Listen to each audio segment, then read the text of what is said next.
le temps du renouvellement. Comme vision, c'est la transformation du renouvellement de l'intelligence. Avec l'apôtre Arsène Eldad. Le but recherché est que nous soyons transformés selon le renouvellement de l'intelligence. Afin que les gens reviennent dans la parole, qui passera chaque lundi.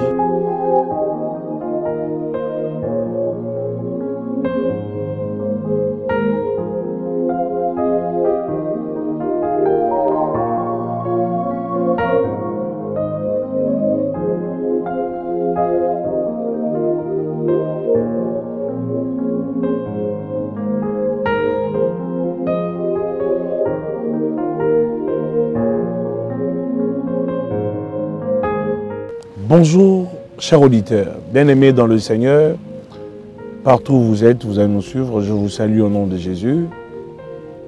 Avant que nous puissions commencer, j'aimerais que tu puisses prier avec moi. Père, tu es l'enseignant par excellence. C'est toi le véritable apôtre qui bâtit les vies de gens. Laisse qu'à travers ces enseignements, que la vie d'une personne soit bâtie, Père. J'abandonne ces moments entre tes saintes mains, par le nom puissant de Jésus-Christ. Amen. Bien-aimés, comme dans notre précédente émission, que nous avons pu parler le lundi dernier, et aujourd'hui nous continuons notre thème qui est sur la confrontation avec l'obscurité. La confrontation avec l'obscurité. Pour les personnes qui vont peut-être tomber sur cette deuxième partie, j'aimerais que nous puissions encore relire la parole de Dieu afin que vous puissiez comprendre là où nous étions. Nous sommes dans 2 Rois, chapitre 6, le verset 15. La Bible nous dit ceci: le serviteur de l'homme de Dieu s'éleva de bon matin pour sortir de la ville, et il vit qu'une troupe le cernait, avec des chevaux et des chars. Il dit alors à l'homme de Dieu: ah mon Seigneur, comment ferons-nous? Parole du Seigneur. Écoutez, bien-aimés, nous parlons sur la confrontation avec l'obscurité, un thème que nous avons débuté depuis la fois dernière, et là nous continuons. Par la grâce de Dieu, et nous allons encore continuer prochainement. Vous savez, toute ta vie, ici sur la terre, tu seras confronté dans plusieurs sortes de combats.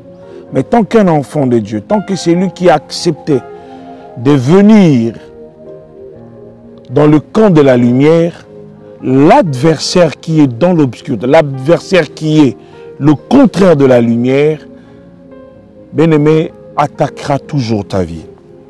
J'aimerais au moins que nous puissions définir la confrontation.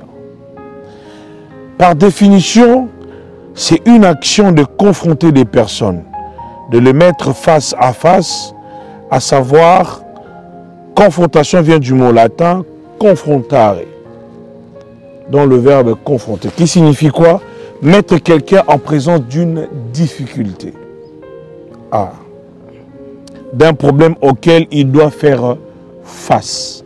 J'aimerais qu'on puisse définir encore obscurité. Obscurité, ça veut juste dire absence de la lumière, manque de clarté. Dans d'autres termes, dans le synonyme, c'est l'incertitude. Mais c'est plutôt d'abord la définition de confronter qui m'a plus attiré. En disant mettre quelqu'un en présence d'une difficulté, d'un problème auquel il doit faire face. Écoutez, ici, dans l'histoire, si vous le lisez, vous montez un peu plus haut plutôt, et que vous suivez même notre première émission, la première partie de cette émission, vous allez comprendre là où on a expliqué, on a détaillé comment est-ce que le roi en a pris la décision d'en prendre dans la vie d'Élisée. Parce que Élisée voyait tout ce qui s'est passé dans la chambre du roi, il entendait tout et il le dévoilait au roi d'Israël. Et le roi a pris décision d'aller attraper Élisée, d'aller arrêter Élisée. Mais quand ils sont arrivés là-bas, ils se sont retrouvés pas avec une résistance physique, mais ils se sont retrouvés avec une résistance spirituelle. C'est-à-dire que Élisée était entouré d'une armée plus forte que l'armée qui était venue l'arrêter. Et j'ai dit plutôt aux enfants de Dieu, quand tu crois en Dieu, quand tu marches avec le Seigneur, sache-le que le Seigneur veille à ta sécurité. Parce que ta vie à toi, ta vie de consécration, ta vie de prière, sauve non seulement ta vie, mais ça sauve aussi une nation. Ça sauve ta famille, ça sauve tes amis, ça sauve ton travail, ça sauve même ce que tu es en train de faire. Alors Élisée, quand il a envoyé, j'ai bien dit que la Bible ne l'a pas signifié, mais pour moi, je le dis, je suis sûr et certain, que quand ils sont arrivés, Élisée lui-même savait déjà que la présence de soldats étrangers sont là. Et Élisée savait aussi que tout autour de sa maison, il y avait une forte armée qui veillait sur lui. C'est pour cela qu'il n'a pas eu de peine de se paniquer quand Géasi est venu de le dire, qu'il y a une armée dehors qui est venue nous arrêter. Écoutez, auprès de toi, il y aura toujours un peu de Géasi aussi. Des amis, même des frères dans l'église, qui seront là peut-être pour faire étouffer ou faire tomber ta foi. Ce qui est important, c'est que reste focus à celui qui t'a appelé, à celui que tu crois. Ne laisse pas les nouvelles des gens, les paniques de certains frères ou sœurs qui sont à côté de toi puissent te déstabiliser, parce que la manière dont Géasi est venu donner la nouvelle à Élisée, ça pouvait aussi déstabiliser Élisée. Mais j'aimerais dire à un enfant de Dieu, j'aimerais dire à la race des Élysées, la race de personnes qui ne paniquent pas, la race de personnes qui restent sur place, la race de personnes qui ne cherchent pas de regard fuyant, mais la race de personnes qui sont focus à celui qui les a appelés. La race de personnes qui sont focus à la personne qui les a placés. Ce n'est pas un homme qui t'a choisi. Parce que la Bible me dit, ce n'est pas vous qui m'avez choisi, mais c'est moi qui vous ai choisi. Si tu connais le Seigneur, si tu marches avec le Seigneur, si tu crains le Seigneur, parce que c'est ce Dieu-là qui t'a choisi. C'est ce Dieu-là qui t'a appelé près de lui. C'est ce Dieu-là qui a voulu que tu sois avec lui. Comme tu es un choix de Dieu, ne panique pas avec les nouvelles des personnes qui sont tout autour de toi. Parce qu'il n'y a pas seulement de choix de Dieu, il y a aussi des choix des hommes. Auprès de toi, tu peux avoir, bien-aimé, des frères et sœurs qui sont de choix de Dieu. Mais tu te dis, mais nous prions le même Dieu, nous prions dans un même ensemble, nous servons le même Dieu. Mais il y a certaines personnes plutôt, ce ne sont que de choix des hommes. Mais celui qui m'écoute, qui est une Élysée, qui est un choix de Dieu, ne te laisse pas paniquer par rapport à une confrontation avec l'obscurité. Parce que l'obscurité viendra toujours en défi face à face de toi. L'obscurité viendra toujours en défi en face de toi. Pour faire quoi? Pour chercher à te mettre en difficulté, pour chercher à ruiner et à détruire ta vie. Mais ce qui est important, c'est de te rester posé. C'est-à-dire que ton cœur, ta paix intérieure doit rester posée sur celui qui est au-dessus de tout. Jésus-Christ de Nazareth. Élisée était tranquille, mais Géasi était paniqué. J'aimerais que tu puisses répondre à tes certains amis, à tes certains frères, à tes certaines sœurs.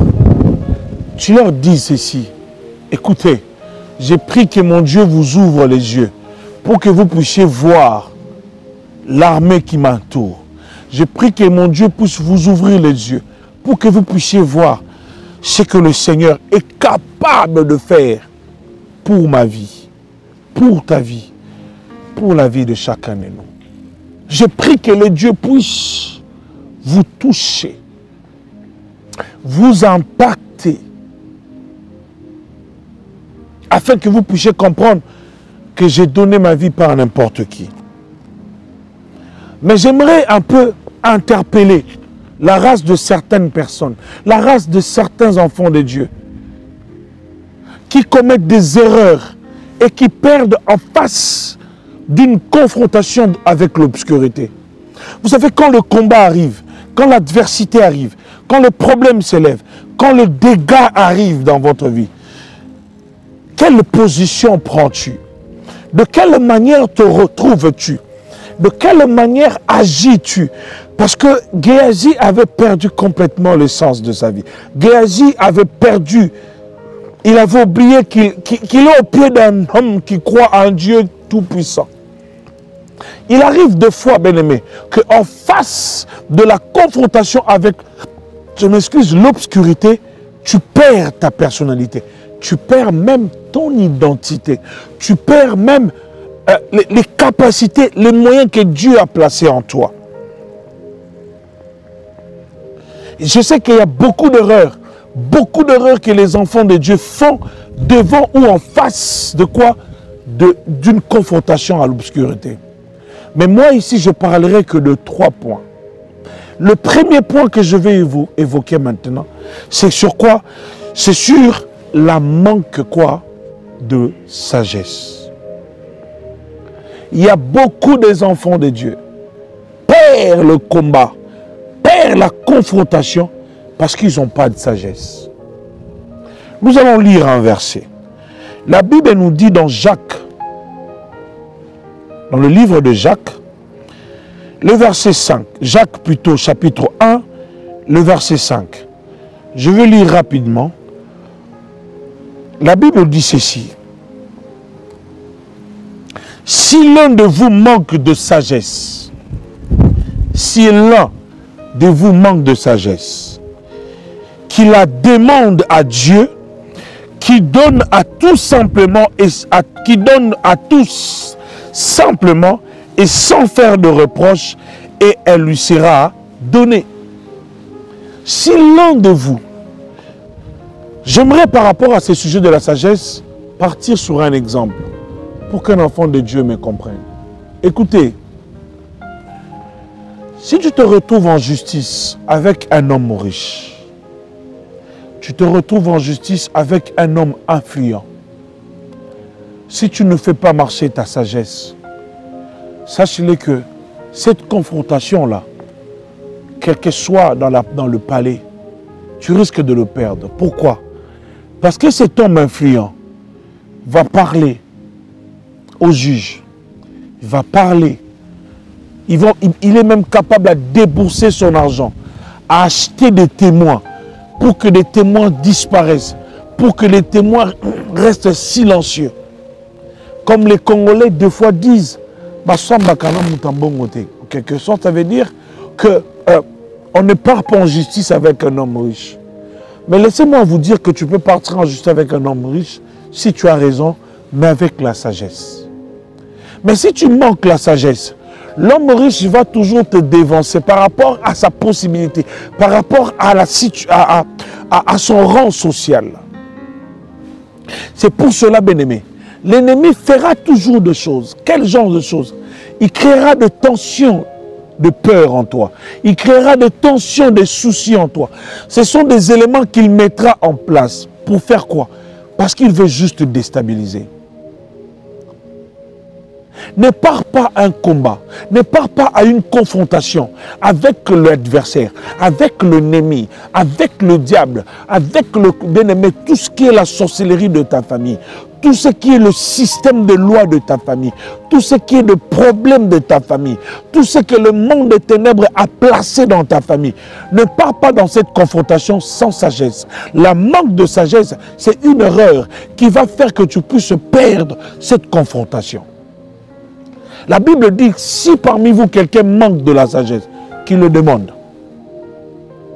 Combien parmi nous ont le temps de demander la sagesse à Dieu devant un problème qui est devant lui? Même Élisée, quand il s'agissait en face de ces soldats qui étaient venus auprès de lui, il pouvait leur tuer. Mais il a fait jouer la sagesse. Il a dit, écoute, j'aimerais que... Il a dit, Père, il a prié l'Éternel que les yeux de ces soldats soient frappés d'aveuglement. Paul est en train de dire, Je ne me bats pas comme une personne qui se bat en l'air, mais je cible mon adversaire. Écoute, Élisée savait physiquement ces gens sont nombreux. Le seul moyen de les attraper, c'est quoi? Il faudrait que je leur frappe d'aveuglement. Élisée les a rendus aveugles et les a conduits tranquillement jusqu'entre les mains du roi d'Israël. La sagesse. Bien-aimé, une manque de sagesse. Tu vas faire des choses et tu vas perdre inutilement. Une manque de sagesse, tu vas te lancer dans des choses, tu vas perdre directement. La sagesse te permet à procéder d'une bonne manière le combat, l'adversité qui est en face de toi. La sagesse te permet à savoir quels sont les éléments que tu dois mettre en place avant d'aller dans un combat. Beaucoup des enfants de Dieu se lancent même dans un projet. Parce que tu dois savoir une chose. Le projet que tu veux te lancer sur le marché, il y a des gens qui sont déjà là. Le projet que tu veux te lancer, le diable ne te laissera pas tranquille parce qu'il ne veut pas que tu arrives à tenir, plutôt à obtenir ce que le Seigneur a placé dans ta vie. Car la Bible dit, je sais le projet que j'ai formé pour vous. Le projet de bonheur, de paix et non de malheur. Mais le diable cherchera toujours le malheur et que tu manques même le bonheur dans ta vie, que tu manques la paix. Mais le Dieu qui t'a appelé, c'est le Dieu qui sait que le bonheur doit être dans la vie de Zico, doit l'accompagner. Mais le problème est ceci. Toi, tu te lances même dans des affaires sans sagesse. Tu te lances dans des combats sans sagesse. Tu te lances dans toutes ces choses sans sagesse. Écoute mon frère, ma soeur, il est temps que tu te réveilles. Il est temps que tu sois sage avant toutes sortes de combats. Il est temps que tu sois sage avant que tu te lances dans ce que tu veux faire. La sagesse te permettra à ne pas faire une erreur devant un projet. La sagesse te permettra à ne pas faire une erreur dans ton couple. La sagesse te permettra de ne pas faire une erreur, bien-aimé, alléluia, dans ton ministère. La sagesse te permettra à savoir comment marcher, comment fonctionner, comment travailler, comment réfléchir, comment exercer, comment te mettre en place. Car la sagesse te permettra à vaincre la confrontation qui est en face de toi. Quand tu manques la sagesse, sache-le que c'est le début de la perte de ta confrontation. Mais quand tu es sage, sache-le que tu vas vaincre par rapport à la confrontation que l'ennemi place devant ta vie.